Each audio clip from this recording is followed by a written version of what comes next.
Hello again, and welcome to Nerd to the Third Power, your one-stop shop for all things nerdy and awesome. I am your host and master of ceremonies, Dr. Gonzo.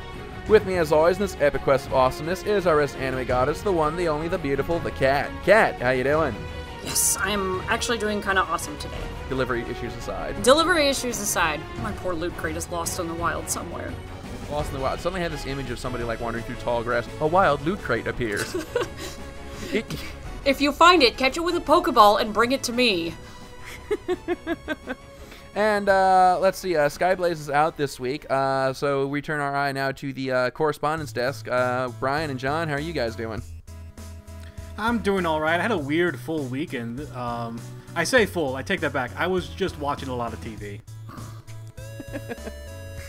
Well, there are some who would call that a full rich day. I'm doing alright.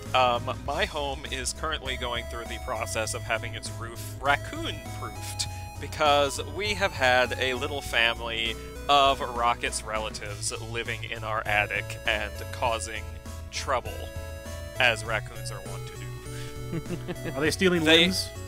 They are only slightly less destructive than Rocket. And no, they haven't stolen any limbs yet, of which I'm aware. But I haven't counted I haven't done the inventory on the artificial limb closet in a while, so. Artificial limb closet? Don't ask. I'm pretty sure that's self-explanatory. Every time I speak to you, John, I learn something new and horrifying about you that I frankly could have lived without knowing. But the rest of us couldn't, so. All right. Well, anyway, we have a nice full show for you guys this week. This week, our guest, we've got Jason Yungbluth, cartoonist. He's responsible for the Weapon Brown graphic novel that was published recently, sort of a Charlie Brown meets Mad Max, so that's very cool. He's here to talk to us about that and some of his other projects that he's got going on.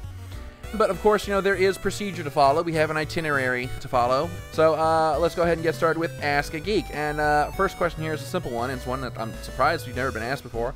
It's from Bima DeCashman, and he asks us where we're all from. Well, let's all answer at once. Mine's complicated. See, my first thought with your silence was that you were trying to think up the answer, and my next thought was, oh my god, I've screwed them up so much they've forgotten their own pasts. Well, you know, I did have a run-in with a memory worm last week, so. At least I think I did. Kat, let's start with you. Okay, well, we'll go with the complicated persons. Okay, I am from many places because both of my parents were actually in the American military. So, in order, I was actually born in Japan, which is part of my obsession with Japanese culture and anime and shit. And then we lived in West Virginia. Culture shock there.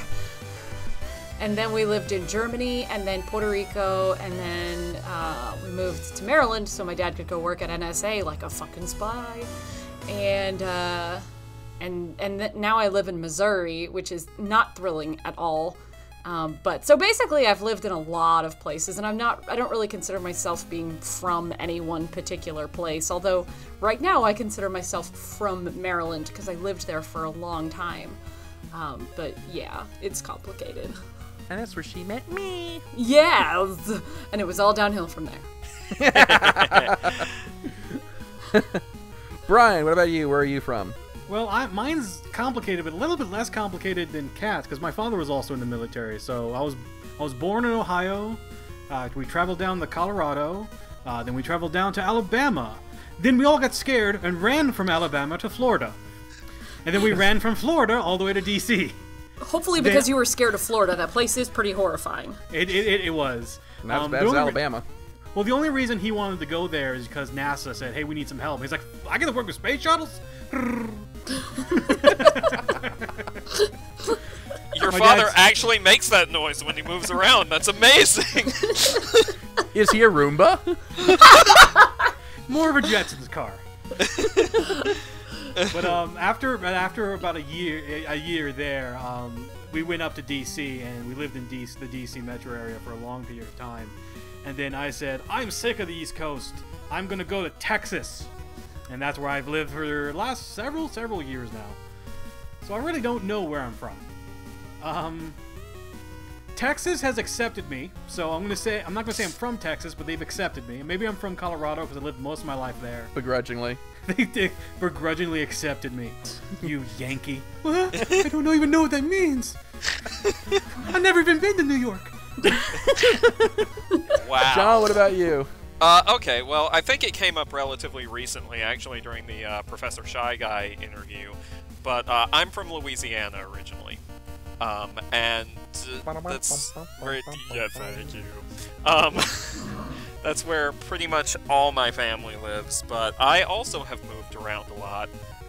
Not because of anything military related, I moved around after I became an adult, and most of my moving around has happened within the last, 4 years. During that time, I have lived in 4 different states, including Louisiana. When I first started with you guys, I was in Washington State, which is still my favorite place in the entire U.S., and I cry every day that I am not there, just sob brokenly in the corner while rocking slowly and listening to Nirvana. I lived in Washington, I've lived in Oklahoma, most recently I was in California, where the heat tried to murder me, but I did learn how to sleep through earthquakes.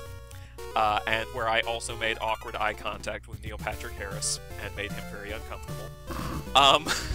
True story, not making that up.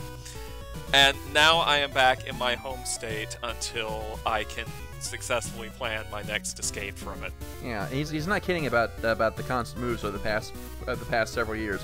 Every year he calls me up. Hey Gonzo, I'm moving. Here's my address where you can send my paycheck. But I don't pay you. I know, but I was just kind of hoping. If I say it enough times, it will become true. One of the days you're gonna slip up, like, yeah, sure. Damn it, I have to pay him now. Myself, well, let's see. My story. I am also from several places, but that's because that's where the parts that were used to construct me were shipped from. I suppose if I had to pin my flag in any one particular place, so I'd say that I'm from Annapolis, Maryland, where I've lived most of my life. Although I currently live in Glen Burnie, which sucks. It's Glen Burnie. It sucks. It really does. Nothing good comes out of Glen Burnie. Mostly just stoners. Except for Twilight Zone comics, which you can find on the corner of B&A and Ritchie Highway. Visit them. Tell them Gonzo sent you. You might get a discount. Shameless plug. But yeah, no. I have not moved around very much over my time. I've stayed relatively stationary because I like it here. I like it here in Maryland. We have good seafood. So yeah. Okay, second question here is for all of us, and it is from Tim Murphy, no relation to the Jurassic Park character.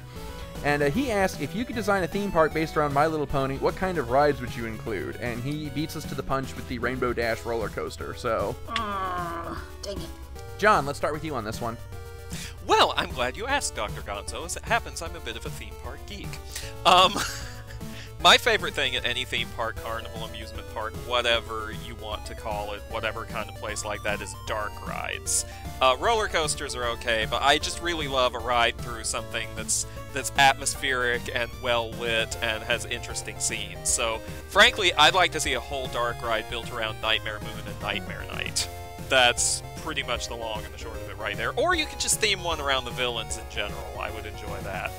You could begin and end with Discord. You could have little scenes of him doing wacky, weird things.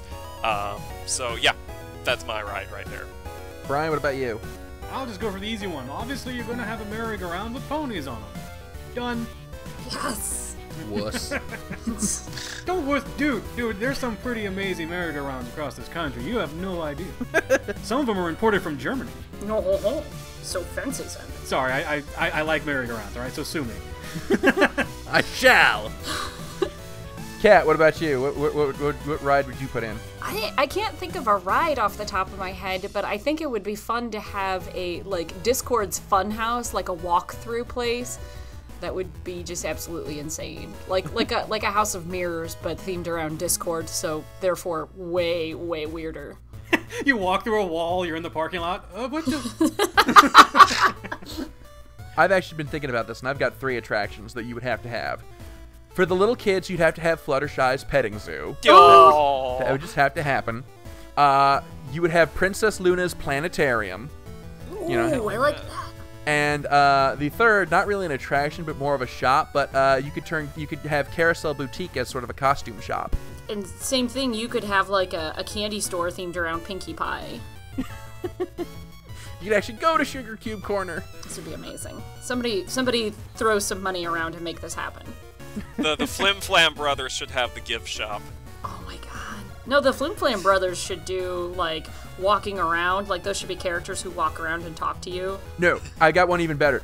The Flim Flam Brothers vaudeville experience. Yes! They'd have, like, a stage show. Okay. Third question here comes from Jake, another repeat offender, and he asks all of us, what is the best soundtrack or score from any movie or video game you've seen or played? Ooh. John, let's start with you on this one. Oh, starting with me again. Shoot. Use your words, Jonathan. Use your words, Jonathan. Use your words. It's not short for Jonathan. He's a John. What? I am. Then what else could John be short for? You've got me curious now. It's Well, just that's not John. short for anything. It's just short John. for John Thulu, okay? Shoot though, I am so like as soon as you asked this question, about 70 different soundtracks popped into my head, and I am having so much trouble choosing one of them. You know what? I'm gonna go with Batman the Animated Series. Well, fuck. And that's why. Okay. Kat, why don't you go second so Brian can have a chance to think of a new answer and plot how to kill John?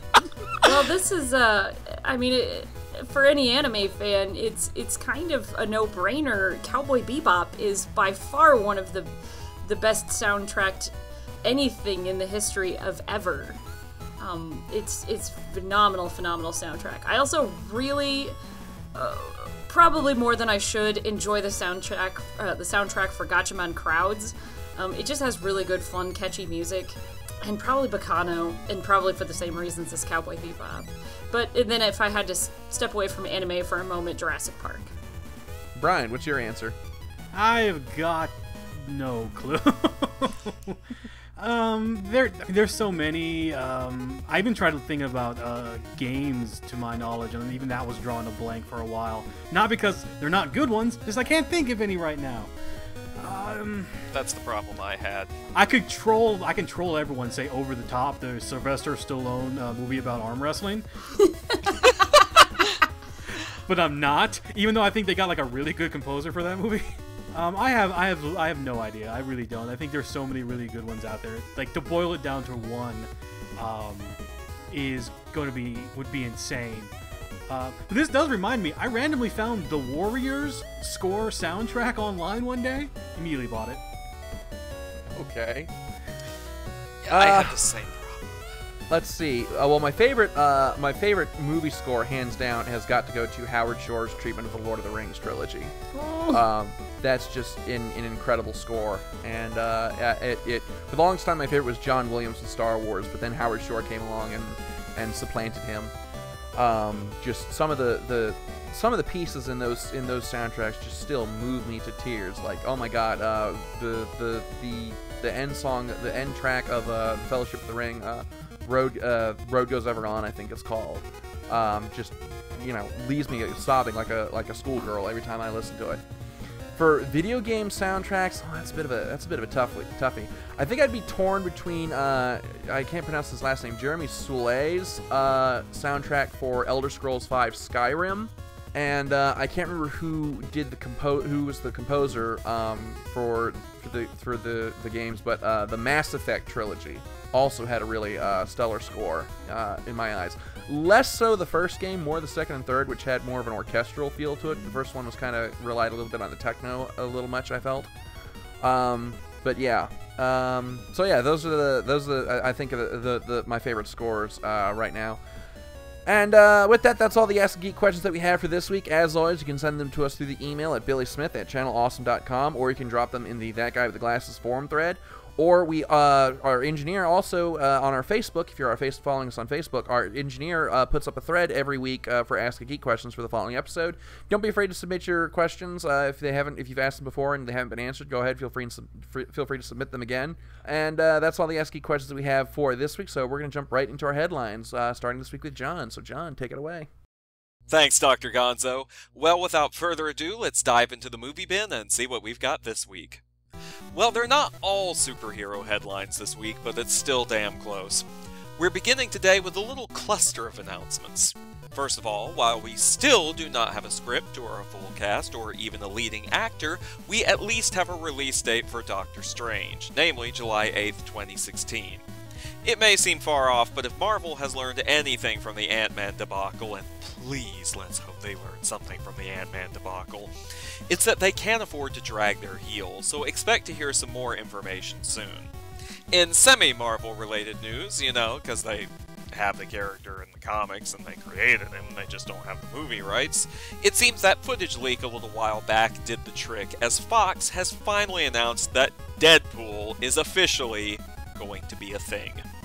There seems to be some waffling and uncertainty about whether it's going to have an R or PG-13 rating, but come on guys, it's freaking Deadpool. You wanted it, you begged for it, you're finally getting it. Let's not be so busy quibbling over the rating that we're willing to look a gift mark in the mouth.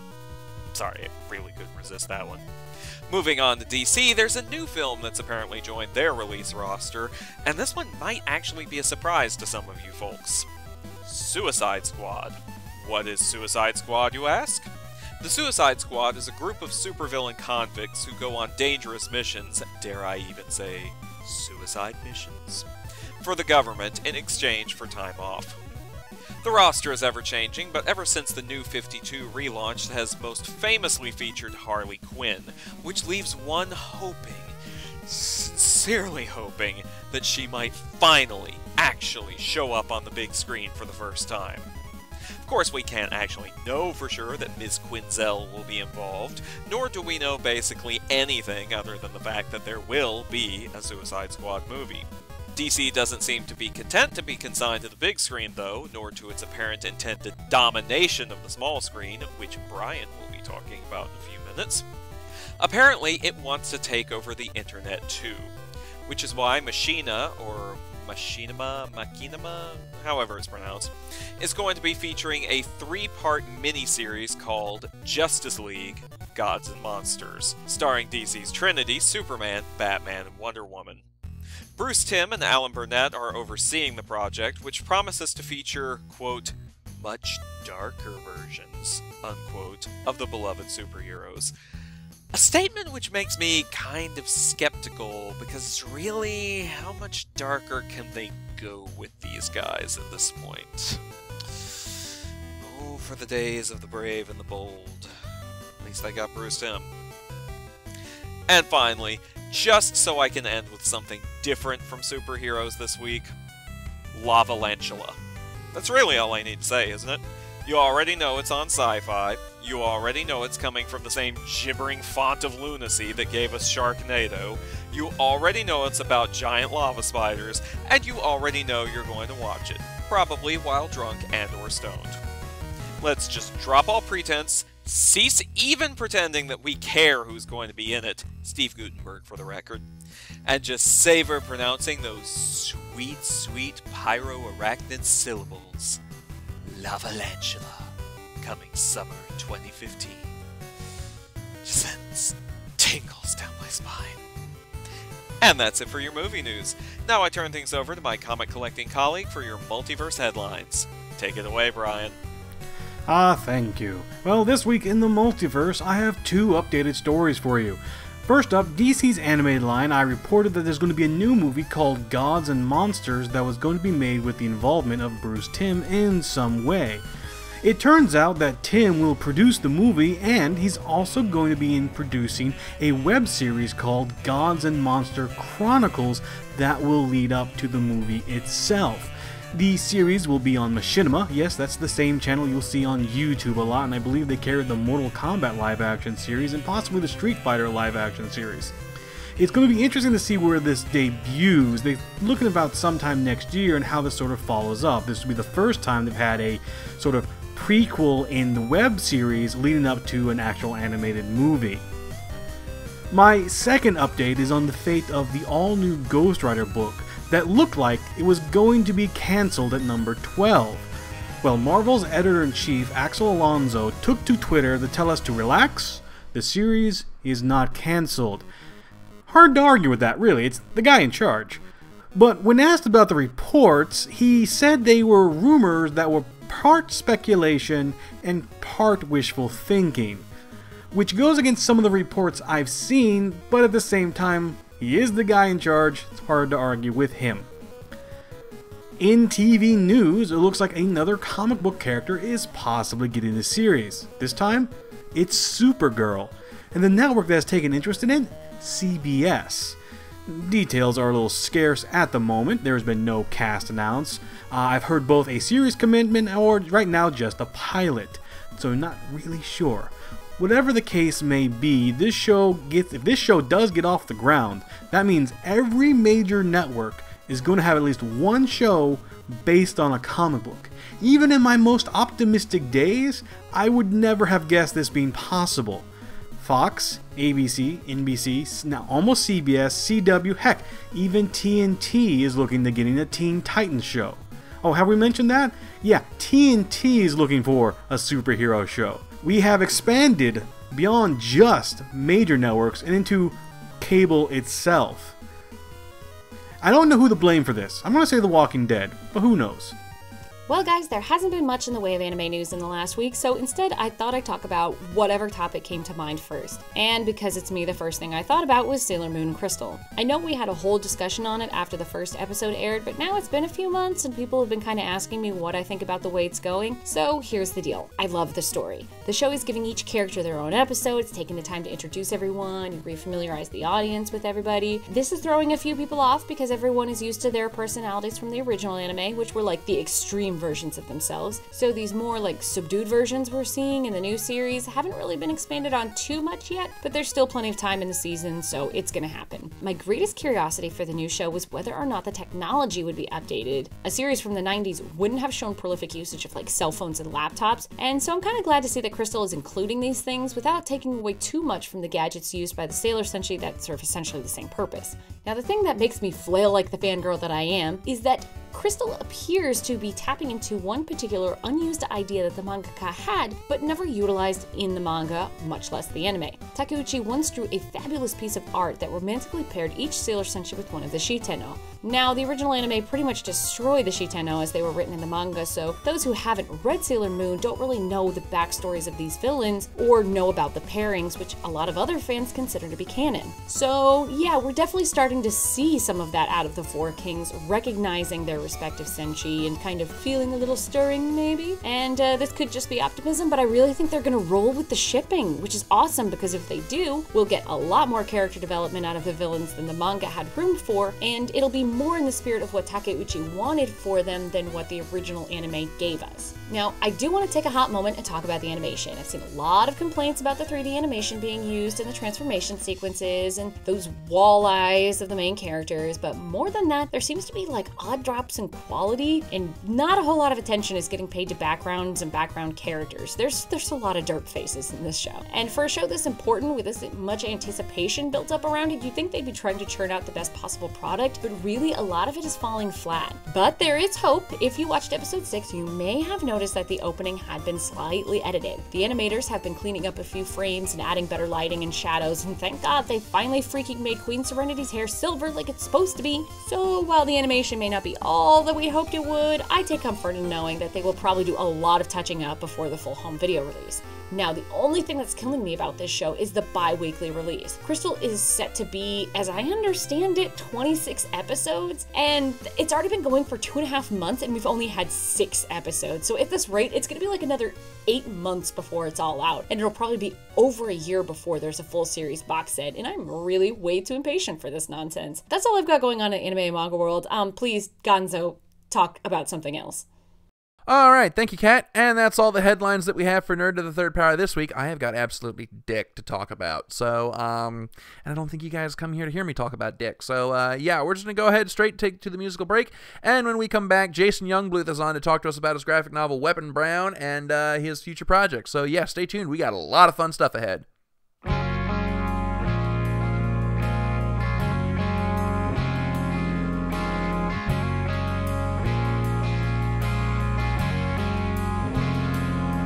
We're strangers. strangers, not lovers, just stuck in a haze and drowning in suffering, just hoping it's a phase. And you say, take me back to the start, or better yet, let me erase you. You're gonna take me out, you're gonna turn me in again, you're gonna make a fool right out of me, yeah.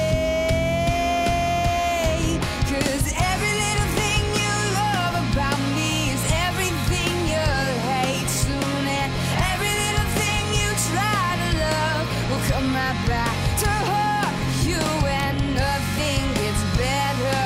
We're dying every day, and I see that every little thing you love about me is everything you'll hate soon.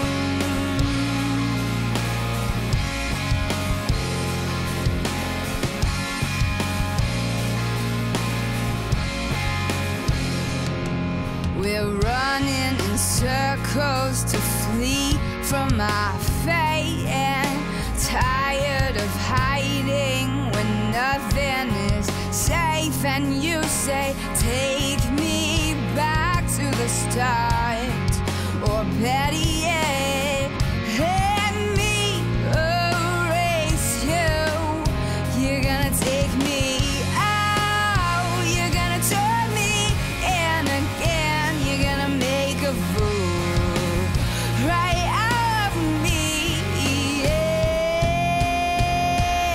'Cause every little thing you love about me is everything you'll hate soon, and every little thing you try to love will come right back to hurt you, and nothing gets better. We're dying every day, and I see that every little thing you love about me is everything you'll hate, and I can't see a single thing that I could hate in you. And you say, I can't see a single thing that I could hate in you, but you will,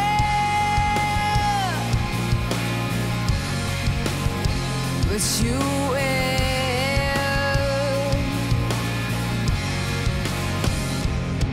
'Cause every little thing you love about me is everything you'll hate soon, and every little thing you try to love will come right back to hurt you, and nothing gets better.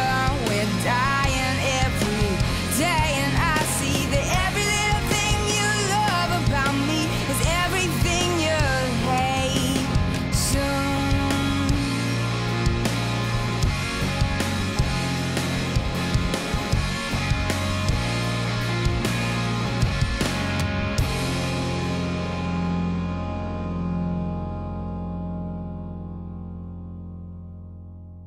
All right, and we are back, and I am very excited about this week's guest. He's someone that I've wanted to have on the show for a couple of years, and he's finally graced us with his presence. I introduce to you the man who claims responsibility for Weapon Brown and Deep Fried, Jason Yungbluth. Mr. Yungbluth, thank you so much for being on the show tonight.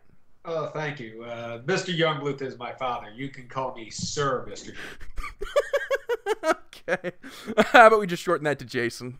All right. Oh, fine. I want to be informal. Okay. All right. So, Weapon Brown, the product of several years of work, is recently published as a full-blown graphic novel. And I got to say, it's definitely one of the most original stories that I have seen, original properties that I've ever read in a very long time, which is kind of ironic given the subject matter. So I guess let's just go ahead and get started by asking for our listeners who aren't familiar with this great piece of literature on par with the Bible, give us a brief rundown of Weapon Brown and the awesomeness within. Well, thank you. On par with the Bible, I'd like to think that I'm a little bit better than that. So Weapon Brown, hey, you know, they've had their run. 2,000 years we're talking about this book. No, it's the age of Weapon Brown now. So Weapon Brown, it's a post-apocalyptic lampoon of Charlie Brown and as well as pretty much every other comic strip character you've ever been familiar with. So imagine you got the Peanuts gang, you've got Popeye, you've got Orphan Annie, Calvin and Hobbes, you name them, Family Circus. All of them trying to make their way through the wastelands of a post-apocalyptic future. Okay. Now, my first question before we go any further here is, you have crammed so many lampoons and pastiches and parodies of untold number of newspaper comics within this graphic novel. How have you not been sued into oblivion yet? Well, if you were ever to get a gander at my lifestyle and my finances, you would find that the joke would be on them. But no, it's parody. It's done with an eye towards the vaguely defined rules of parody, which is basically, if you don't use the explicit likeness and or the explicit name of the thing you're parodying, then you're pretty much 99% out of the woods. I think a great comparison would be to the 3-part South Park storyline called Imagination Land, in which they had parodies of tons and tons of fictional characters, and they were done just so that you couldn't really claim that they were doing any damage to the brands or anything, and that's the way I skewed Weapon Brown as well. So where did you get the idea for this story? Because I described it to Brian here as Peanuts meets Mad Max, which aren't two properties that you would normally see meshed together so well. Those aren't two properties I would say in the same sentence. Well, that's how you create new things. You say, all right, what hasn't been smashed together yet? We'll just Bugs Bunny meets Seven. So I came up with the original germ of the idea. I came up with in high school. I did a 1-page cartoon of Charlie Brown with a cyborg arm, and it's called I think the caption was Charlie Brown 2025, no more failure face. Just something a kid might come up with, and I kept that idea with me. And later on in 2000, when I started publishing Deep Fried, which is a comedy anthology, I needed some additional material for the book, and I thought, oh, that's an idea that sort of stuck in my head. Maybe I could spin it out into an actual story of Charlie Brown's revenge against the Peanuts gang. And from there, it just that was the original storyline. And a couple years later, I started doing Blockhead's War, which took the idea of beyond the original story and pitted Charlie Brown against other comic strip characters as well. And finally, it all added up to the Weapon Brown graphic novel. One of the things that I love so much about Weapon Brown and how you do it is you're able to cram so many details and cameos in there. So like every time I look through this book, I'm seeing something new. Like a perfect example, I was flipping through the book the other night, and there's this one splash page you have of all the Trogs, and I noticed you've got Nemi in the background with all the Trogs, and And I'm a big Nemi fan. I saw it. I was like, oh my god, I didn't notice that before. Did you have to do a lot of research to come up with some of these characters that you inserted in? What was the sort of the process in deciding who to include and who not to include? Yeah, of course, yes, lots of research. Nemi specifically comes from my time spent on the 4chan, excuse me, not 4chan, Something Awful forums, where they've got a comic strip forum, and they often feature comic strips, some of which I've never heard of. So yeah, I mean, of course, there's the classics. There's the ones that run in the papers today, and there's the unforgettables. Maggie and Jigs, and The Far Side, and all the stuff that lives in modern memory. But then, yeah, I had books, I had websites, and fantastic resources on the internet, of course, and I just dug around for things that I had a vague memory of, things that I'd never heard of. I wanted to get as many of the classic strips of the dawn of the comic book age, the early 20th century, and yeah, that's it was a lot of digging around. Okay. Here I have a. So I'm sorry. I was going to say the real challenge was coming up with strips or characters from strips that fit a specific need. So, for instance, at one point I have a workshop, robotics workshop in one of the locales, and I needed to fill it with robots from comic strips. And of course, I can't just use robots from any source material. I couldn't use R2-D2 because this is the whole premise is using only newspaper comic strips. So, I was, digging around looking for robots that I could put into the background as being in scrap heaps. And, every once in a while I would be researching and I'd come across someone had posted a comic strip, some oldie goldie from way back. And, I would find something like that and say, oh, look, that has a robot in it.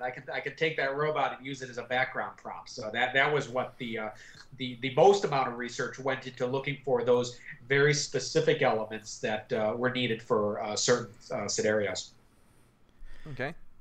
Brian, you had a question? Yes, I did. Let's see if I can try this again. Well, I follow a lot of cartoonists and artists on Twitter and Tumblr and things like that. And one thing I've always sort of wondered is, because I'll follow them and they'll be talking, and then they'll just disappear for days on end, and then they'll come back saying, I just finished a page here or a page there. And I look at your artwork, and your artwork is extremely detailed from everything of the characters and the landscape. How long did it take you just to do, say, a page of work? It would take me frickin' forever, sometimes 2 times frickin' forever. Yeah, that's I would guess, because I'm doing all the work, pencils and inks. So it would take anywhere between usually 2 to 3 working days total. If I, sometimes I stretch it out over a week, if I come back to it. But, between 2 and 3 working days for most pages. Okay. Now, you originally published Blockhead's War on your website, whatisdeepfried.com. Was the graphic novel always the end goal, or did you kind of start off making it as a webcomic and then just sort of had the idea along the line of eventually turning it into a published book?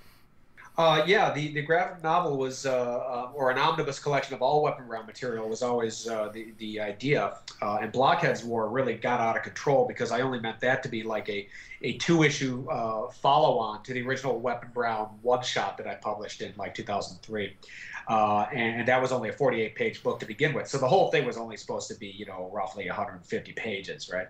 But then what happened is, with Blockhead's War, I wanted to include references to all the major comic strip characters. So there had to be a reference to Beetle Bailey, there had to be the Family Circus, there had to be Garfield, and so on. And I wanted to make just a couple jokes referencing each one of those, jokes specific to the idiom of the strip. And what I didn't realize is, of course, you have to have a story that knits all these jokes together. So, I had a bunch of jokes that I had to tell, but it ultimately required me doing 7 issues of this book instead of just the 2. But yeah, the whole goal had always been that I would collect everything related to Weapon Brown and put out a single volume. Okay. Now, going back to the number of characters that you've introduced, have you ever gotten any kind of feedback from some of these creators wondering, hey, I like what you're doing, or stay away from my baby, that kind of thing? What the hell, dude? Has Bill Watterson put a horse's head in your bed at some point? Bill Watterson knows better than to give a crap about all the people riding his coattails. But here's hoping. I wouldn't mind if he died cursing my name. That would be fine. But no, the only specific contact I've ever had was with the Schultz Museum and Archive. Which ordered a copy of Weapon Brown a bunch of years ago, just to basically have in their own collection, because I'm sure they go after every reference to Charlie Brown in the pop culture that they can find. So that's really the only outreach from any of these creators that I've ever had specifically. Now, and of course, that wasn't from Charles Schultz himself. That was just from the museum curators. I do find it wonderful that that's the only sort of contact you've gotten so far, and then in this world, it's you could be yelled at, you could be screamed at, you could possibly be sued, but no, there's a museum going, no, we need this. This is a museum. This is important. Right. Well, I have a couple times reached out to a few of the creators to get input on certain things like. The creator of Soup to Nuts. I forget the gentleman's name, but I was asking. I needed to know if he. There was a character that appeared in one of the strips, and I wanted to know if he was a recurring character because he would be suitable for a background joke, but only if he was a recurring character, not if he was just a one-off. So, you know, I would sometimes talk to them, and I never heard any of them complain about what I was up to, you know. Now, something that I want to ask, having read through some of your ancillary materials in the Omega edition of the graphic novel, and also this pertains to the villains of Blockhead's War, the Syndicate. There's been a lot of talk in recent years about the death of newspaper comics and how the syndicates are basically just kind of flailing in the wind. Was there any kind of did you intend to include any kind of comment on that in Blockhead's War through the Syndicate characters or otherwise? Sure. Well, of course, the nub of the joke, back when I first created the original Weapon Brown one-off, I was referencing specific things taken from Charlie Brown material. So in one of I think the Christmas special, the animated special, Lucy refers to a syndicate that runs Christmas, which I believe now was actually a joke written by Charles Schultz to actually take a stab at the syndicates themselves. But I was referencing that joke, and of course, having already established them as the villains in Weapon Brown, I eventually had to create a more fleshed out concept of the syndicate. So, yeah, it was a poke at them. I personally don't have any. I mean, I never did wind up doing a newspaper comic strip of my own, although I made the effort at one point. You know, I personally have no objection to the syndication model. I don't know that there's anything particularly wrong with it. But the joke is obviously there that you know, and it does make sense that these villains are the overlords of the destroyed world. So they're watching the world that they have in their grip slip out from beneath them. So that does sort of reflect on the current state of newspapers in this country now. Okay. How did you come up with some of the character playoffs? Like, for example, what gave the idea to pit Charlie Brown against Calvin, or to have, say, Huey from the Boondocks working with Little Orphan Annie? Or just the use of Charlie Brown in general, because that really threw me for a loop. I'm a huge Peanuts fan, so when Gonzo told me about this, I said, "What?" Yeah. Well, that's in the preface to my book. I mentioned a little bit more about what would inspire me to do this this collaboration between, you know, this mashup of Charlie Brown after the apocalypse. I mean, why that particular take? And the explanation I give is I think there, besides my you know, inundation with post-apocalyptic movies, you know, when I was a kid, especially Mad Max and movies of that nature, and of course The Day After, which was actually the less charming, more, you know, horrifying World War III movie. There's also that classic Harlan Ellison story called A Boy and His Dog. And I used to, which was, you know, like about a young, you know, mercenary and his pet dog after the apocalypse. And I used to listen to that as a book on tape. There was a great edition of it where Harlan Ellison himself read the book. So I was a really big fan of that. And of course, it seemed obvious, you know, Charlie Brown is the ultimate boy and his dog, Charlie Brown and Snoopy. So to actually do them as you know, the same kind of wasteland vagabonds that you see in something like The Road Warrior. If you remember The Road Warrior, Mel Gibson's Road Warrior, he also had a dog. A lot of these guys have a dog. It's always, you know, the theme of a boy and his dog is always there.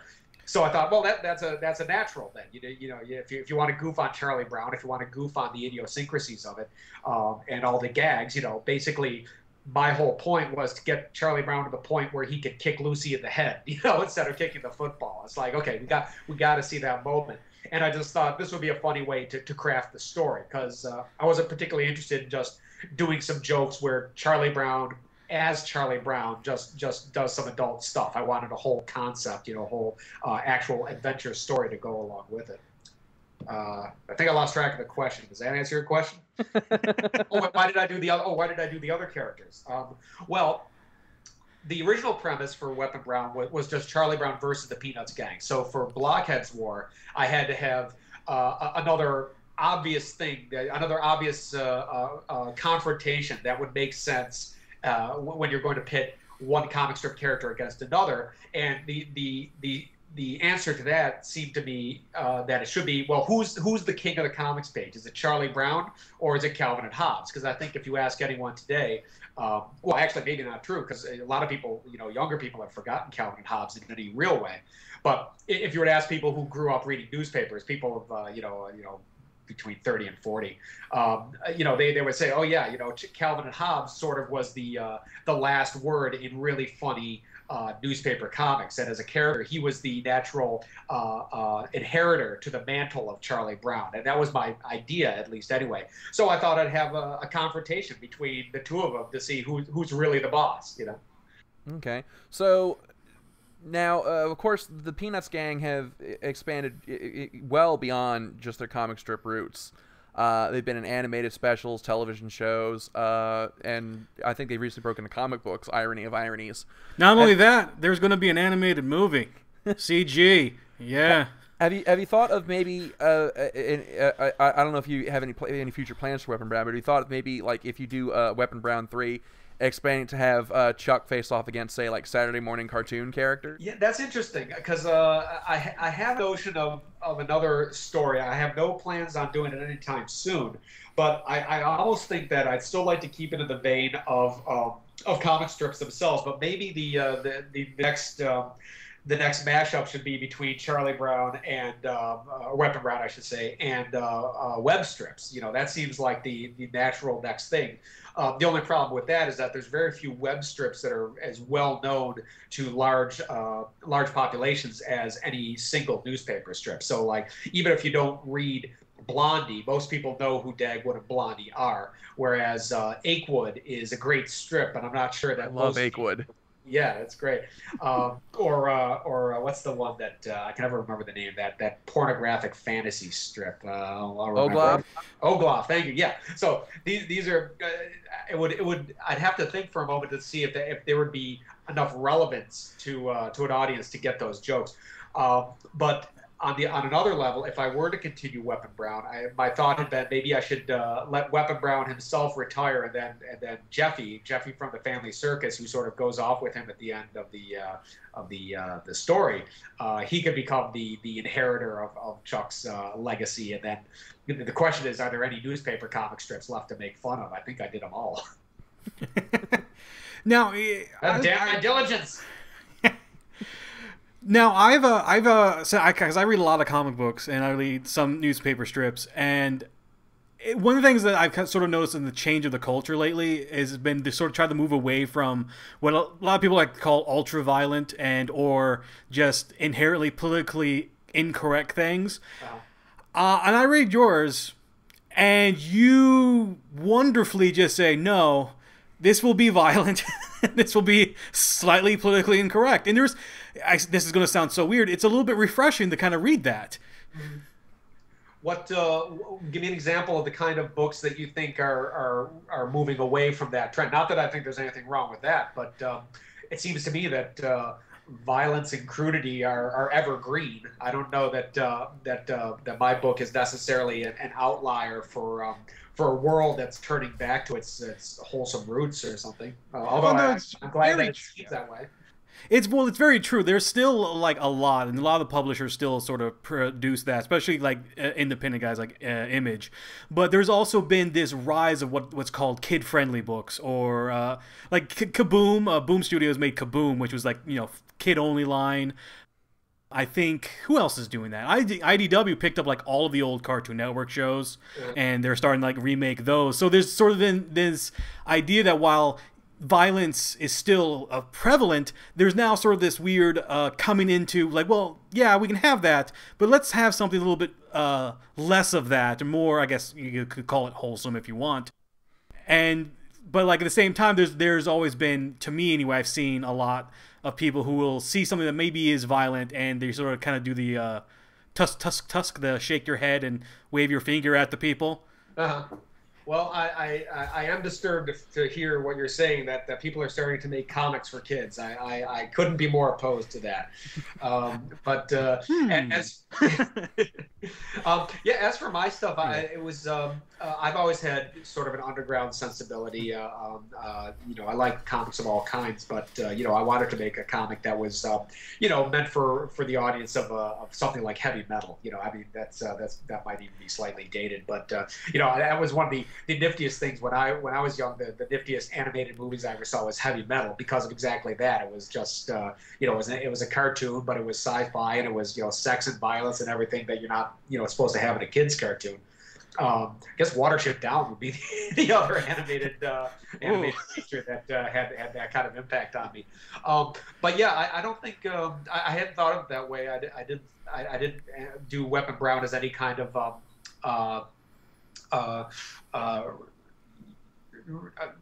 geez, I'm losing the word here. It wasn't a rebuke at all. There we go.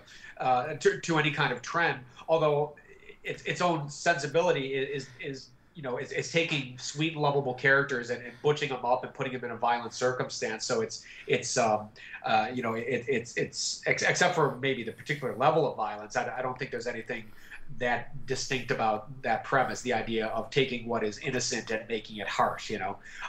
But I got no problem with you know, more comics for kids. I think that's part of the problem with the industry, is that a while ago Marvel and DC, you know, got more interested in the properties and less interested in the comic books, and they seem to really stop growing their audience, you know, from the ground up. But you know, my own work is just, you know, what comes out of my head. It doesn't have any particular agenda there. No, I agree. So now, Weapon Brown has dominated, from what I've seen, most of your workspace and your output for the past couple of years.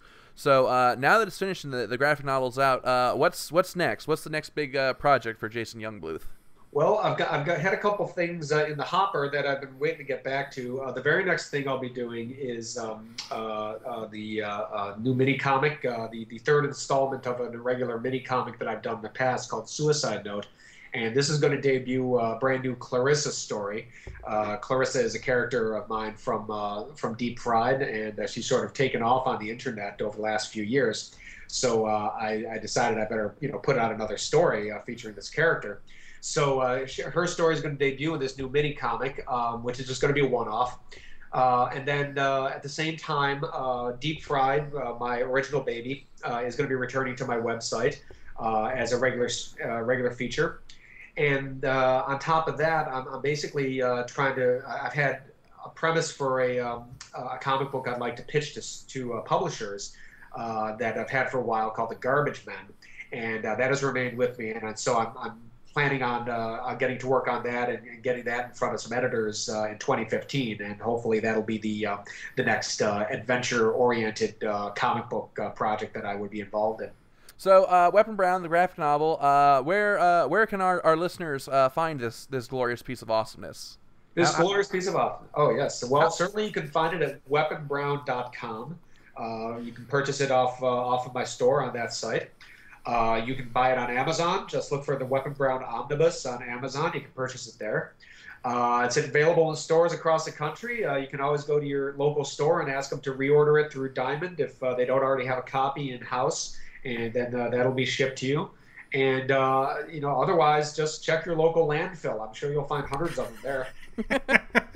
Also, Gonzo, I love how you describe this book as if you're trying to get, like, one of those quotes on the cover for it in the future.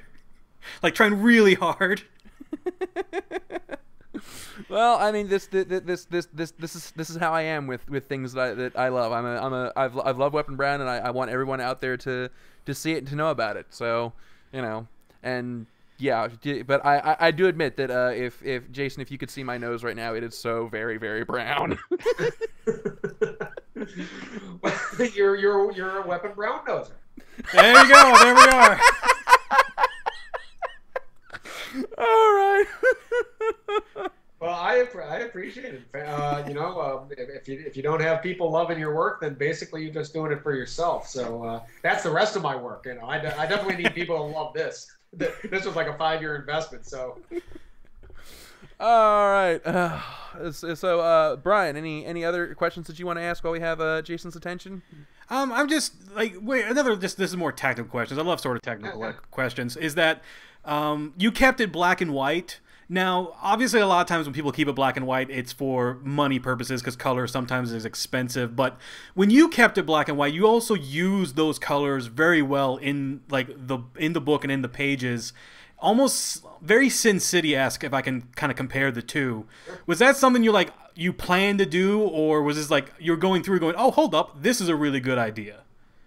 Yeah, the original intent was to learn on the job too, because I along the way I was trying to figure out how to develop my skills in various methods of cartooning. And I always knew it was going to be black and white because of exactly that reason. There's the additional cost of printing in color, and plus that would also mean additional time spent coloring it, which would slow down my output.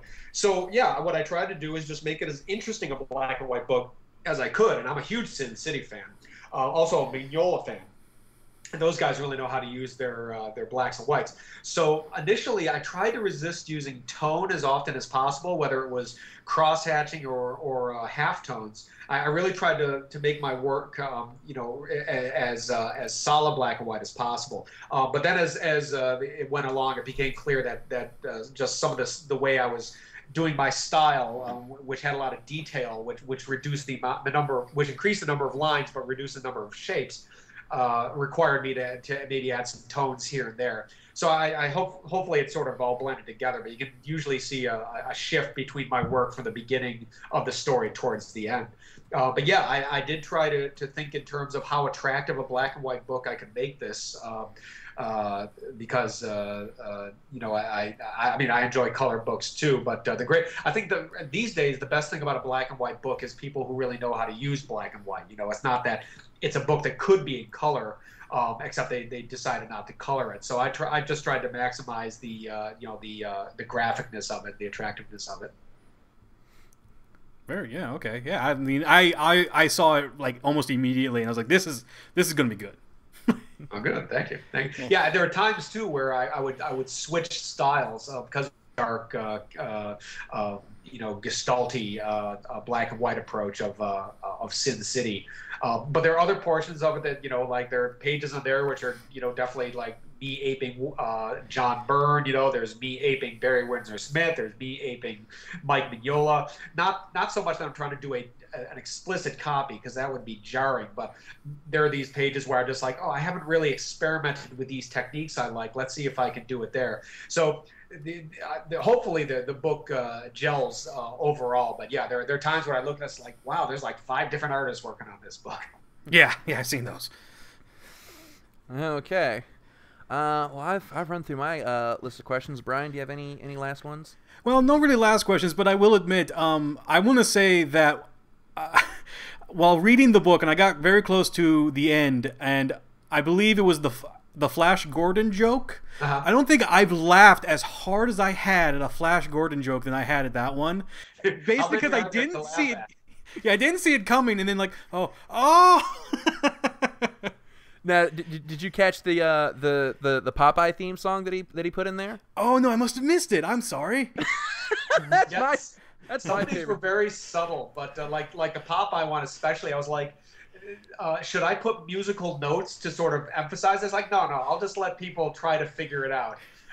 And if it works, it works. But yeah, that was really a lot of the joy of the book was coming up with funny moments, especially because the book takes itself seriously. It's done as a kind of deadpan, straightforward apocalyptic story, which just happens to be peppered with these characters that as funny characters, and with situations that are tangentially related to jokes from their strips. So like the Flash Gordon joke especially was one is like, if people get this, they're really gonna love it. But finding moments to interject those to insert those kind of jokes and hope that they're not too subtle. That was a lot of the fun of the writing part of the process. So what was your favorite joke in the whole book that you put in? Ooh, good question. Let's see. Here, hold on. Let me. I'll take my own book here and take a flip through it. I've forgotten a lot of the stuff. There's so many of them. You know, off the top of my head, I think my favorite line. I'm not sure about the favorite joke. I think that Flash joke is a good one. There's just one line where a guy is shooting a flamethrower at Weapon Brown, and Weapon Brown is hiding behind a car, and the guy just says, "You can hide, but you can't run." And I just, that's not a, you know, the world's greatest line. It's just, I thought that really works well for the situation, you know. So it's little moments where it's the kind of material I would enjoy reading when I feel like I've written it. Those are the things that are fun for me, you know, is when I feel like I've done something that I was not so self-conscious of, you know, that I could actually enjoy it on a readership level, you know. Okay. All right. Well, I think that we've covered all the ground we have. So this is our customary part of the show where we give our guests a chance to plug any upcoming projects or things that they'd like to promote. So, Mr. Yungbluth, the floor is yours. Oh, okay. Well, thank you very much. Well, of course, Weapon Brown itself. I've got lots of them left. So feel free to go over to weaponbrown.com. I also have a pretty nifty animated commercial that I used to promote this for my Kickstarter. I don't know if I mentioned this before, but the publishing of this was done through a Kickstarter that went off pretty well. So if you go to weaponbrown.com, you can buy it there, and you can see my nifty animated commercial, which makes me feel like a total pro.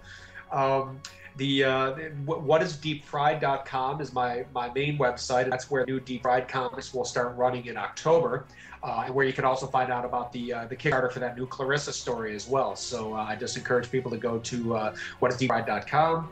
You can find me on the Facebook and the Twitter and DeviantArt and all sorts of places like that. But visit my website. I worked hard on it, so come there. And you can always catch my material in Mad Magazine. I run my cartoons run in there pretty frequently, so pick up a Mad Magazine once in a while and look for me in the strip club section. And that's about all the time that we have for Nerd of the Third Pie this week. Jason, thank you again for coming on the show. It has been such a blast having you on. Well, thank you very much. I was honored, and I'm glad you guys enjoyed my work so much that you wanted to, you know, hear my voice too. All right, well, we'll definitely have to have you back at some point to talk about what some of the stuff you got going in the future. That would be excellent. But that's all the time we have for this week. Thank you as always for tuning in. We'll see you next week. As always, I'm Dr. Gonzo. And I'm Brian. All right, we'll see you next week. Taka, play us out.